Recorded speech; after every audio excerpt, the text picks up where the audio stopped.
Et vos petits camarades ont continué à venir vous voir quand non. vous êtes malade? Non. Jamais? Alors vous n'avez pas de camarades? Non, il y a bien des enfants dans la rue. Vous savez, ils me font du mal, des fois. C'est le mois où les enfants retournent en classe et où parfois ils pleurent pour ne pas y aller.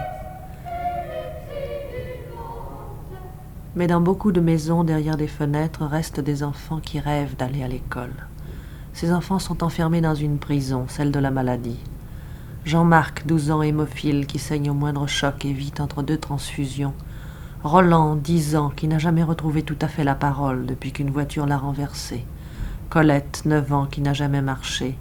Narima, dont les mains sont déformées à 10 ans par le rhumatisme articulaire. Jean-Pierre, qui à 14 ans a déjà fait 8 ans de sanatorium.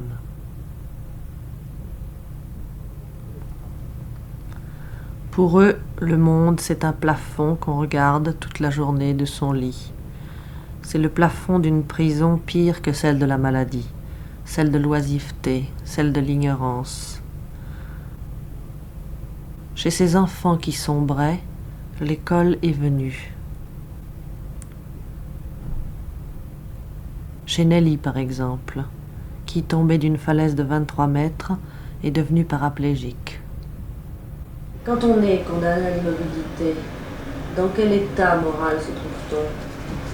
Eh bien, au début, on ne se rend pas très compte. Et puis ensuite, si il n'y a pas d'amélioration, on est déprimé parce qu'on se demande qu'est-ce qui va se passer par la suite. Et si on récupère, on est déprimé également parce que ça ne va pas si vite. On tombe dans la neurasthénie? On tombe dans la neurasthénie, oui. Et si on ne fait rien pour surmonter cette chose, à ce moment-là, c'est fini pour nous, il n'y a plus rien à faire. Parce qu'on ne lutte plus, on se laisse aller. Vous ne vous êtes pas laissé aller? Oh, je me suis trouvée à cette période juste quand je suis entrée à l'école chez vous. Et après, au bout d'un temps... Je pensais que c'était inutile de continuer mes études, ça ne me servait à rien, quoi. C'était fini pour moi. Et puis après, le premier trimestre, ça n'a pas marché. Le directeur est venu m'attraper. Puis je me suis dit, dans le fond, je suis peut-être aussi capable qu'une autre, même si je n'ai pas mes 2 jambes. Et là, j'ai remonté la pente. Cette école est venue dans la petite chambre de Daniel qu'une paralysie progressive enlise depuis 3 ans. Elle l'a arraché à la solitude. Et vos petits camarades ont continué à venir vous voir quand vous êtes malade? Non. Jamais? Alors vous n'avez pas de camarades? Non, il y a bien des enfants dans la rue. Vous savez, ils me font du mal, des fois. Ils se moquent de vous? Oui, ça arrive. Qui donc apporte aux enfants malades l'enseignement auquel ils avaient dû renoncer ou qu'ils désespéraient d'obtenir? C'est une association, votre école chez vous. Michel, qui peut à tout moment tomber dans un coma diabétique d'où seule une piqûre l'arrachera, va nous expliquer son fonctionnement. À la maison, j'ai 3 piqûres par jour. Et maman me fait 3 analyses pour la recherche de sucre et 3 analyses pour la recherche d'acétone. Ça entrave énormément vos études? Ah oui. Vous manquiez souvent la classe? Oui, une fois, j'ai manqué 5 mois. Vous appréhendiez d'avoir ces comas en classe? Ah oui. Surtout votre maman? Oui. Comment s'organise-t-on quand on suit les cours de votre école chez vous? J'ai un professeur de lettres, un professeur de français, histoire, géographie et un professeur de maths et sciences. Et ils viennent 1 heure, 1 heure et quart par semaine. Autrement, ils me donnent le travail pour le reste de la semaine. Et ce travail, vous le faites toute seule? Oui. D'après leurs indications? Oui. Vous avez un plan horaire, je crois, très précis, comme une petite fille qui irait à l'école? Oui. Racontez-moi un peu ça. Alors, je commence à 9h et je finis à midi. Et l'après-midi, je recommence à 2h jusqu'à 5h. Et les matières sont précisées, toutes les heures vous changez? Oui. Est-ce que vous le suivez bien, ce plan? Oui. Vous êtes très sérieuse? Oui. Vous aimez l'école? Oui. Grâce à votre école chez vous, Gérard, Polio, peut préparer coucher son baccalauréat. Daniel, qui est né sans main, peut apprendre les sciences et la géométrie dont il dessine les figures un crayon entre les dents. You are a shield. You are not a man. What are you? Jean-Pierre, asthmatique, peut potasser son anglais la nuit entre deux crises d'étouffement. Et Jeanne Gallard, massacrée à sa naissance par un forceps qui a lésé ses centres cérébro-moteurs, a pu apprendre à écrire et gagner la Croix d'honneur. Et quel est ton classement? La dernière fois, c'était 9e. 9e? Bravo!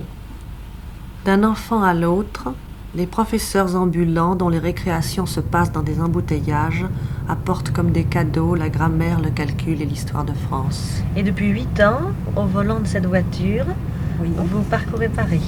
Oui, madame. Vous faites combien de kilomètres par semaine? Environ 250. Et vous avez combien d'élèves?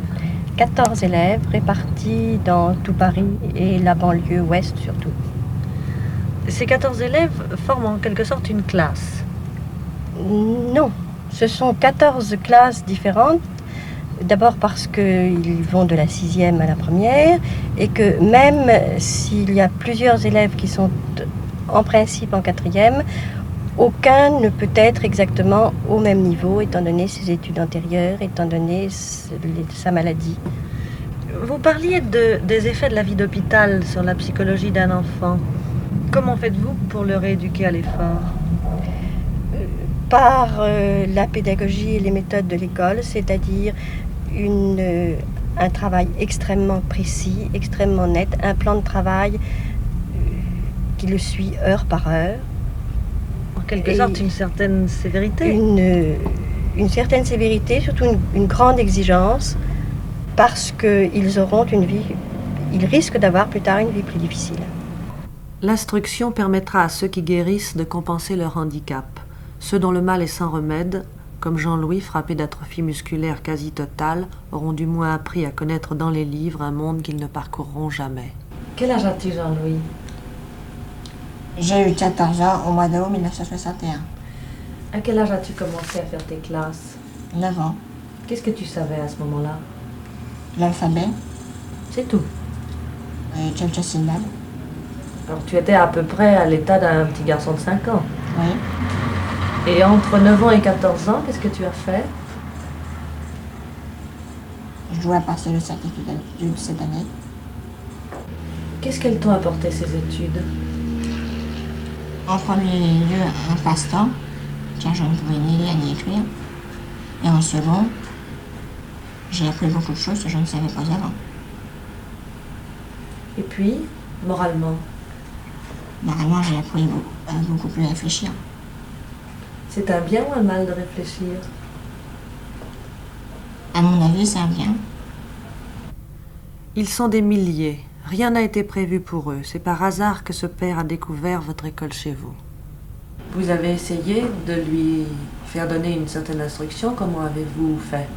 Eh bien, on avait envisagé différentes choses. D'abord, avoir affaire à un instituteur privé ou une institutrice privée, mais c'est à peu près impossible. Et c'est là que... C'est trop cher? Oh, c'est trop cher, évidemment. C'est pas fait pour les petites bourses, n'est-ce pas? Et en plus de ça, il faut dire une chose, ce n'est pas pratique non plus. Depuis que Jean-Louis fait ses classes, est-ce que vous avez constaté un changement dans, sinon sa santé, du moins son caractère? C'est fait aussi pour,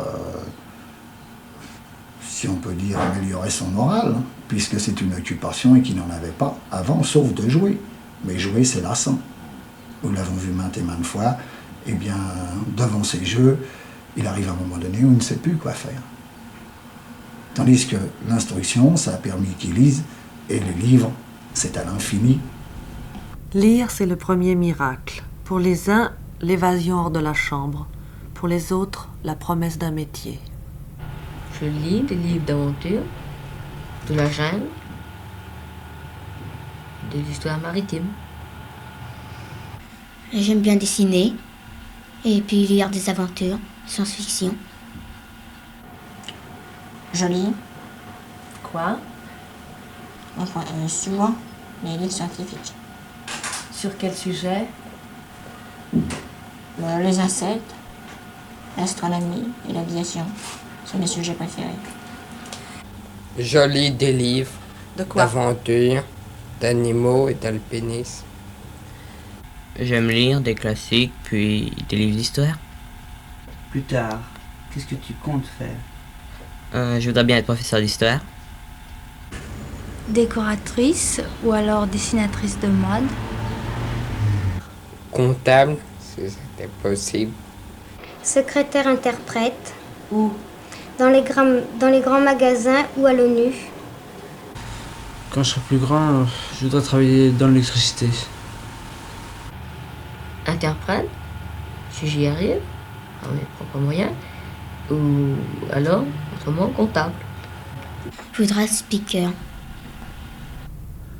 Pour préparer les petits malades aux examens officiels qu'ils passent avec les enfants des écoles ordinaires, 30 professeurs vont de Stein à Antony, de Versailles à Nogent, créant entre les élèves une communauté invisible.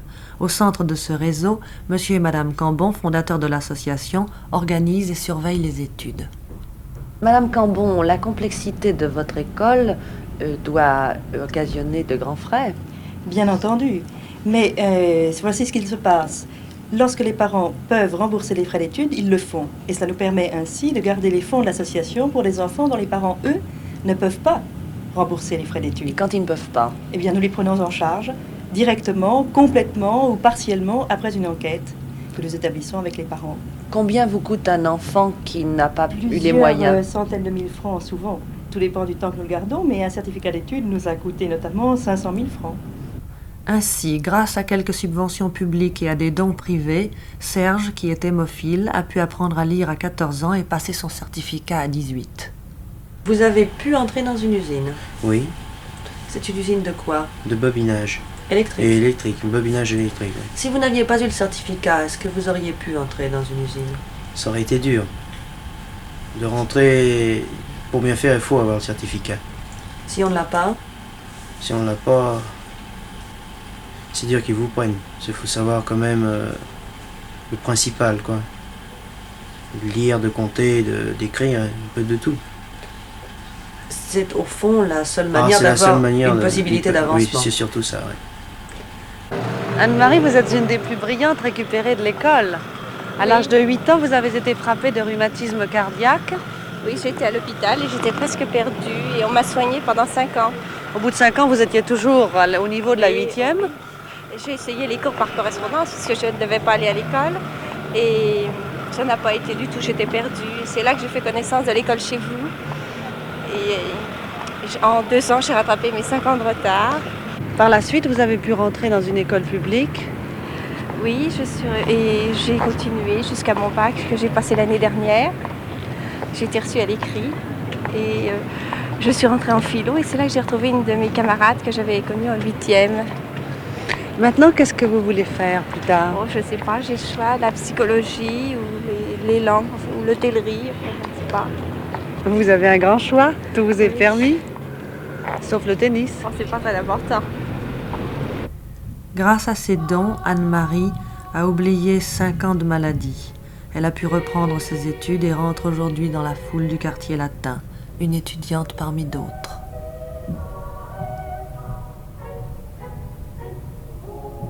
Grâce à ses dons, Dominique, frappé par la polio il y a 6 ans, a pu cette année entrer pour la première fois en classe avec des garçons de son âge.